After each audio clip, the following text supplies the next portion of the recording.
তিস্তার পানির ন্যায্য হিস্সা আদায়ে একটি খসড়া নিয়ে বাংলাদেশ 2011 সাল থেকে ঘুরে বেড়াচ্ছে। কিন্তু বিগত সময়ে আমরা এমনই এক ফ্যাসিবাদী সরকার পেয়েছি যারা শুধু বলে গেছে যে ভারতকে যা দিয়েছি আজীবন মনে রাখবে, কিন্তু ভারত থেকে কিছু আদায় করতে পারেনি।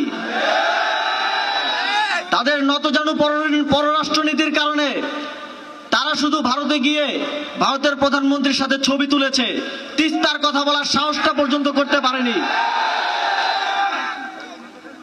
অন্তর্বর্তীকালীন সরকার তার গঠনের পর থেকেই পররাষ্ট্র নীতির ক্ষেত্রে শিরদাঁড়া উঁচু করে দাঁড়িয়েছে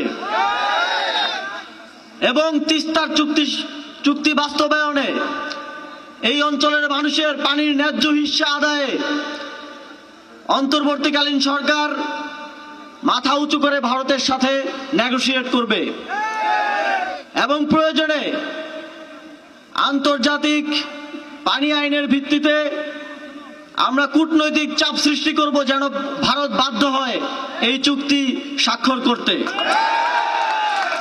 আজ হাসু আপার কথা ভীষণ মনে পড়ে যে হাসু আপা তিস্তা চুক্তির পানি নিয়ে কত একটা নাটক করছে মমতা ব্যানার্জির সাথে।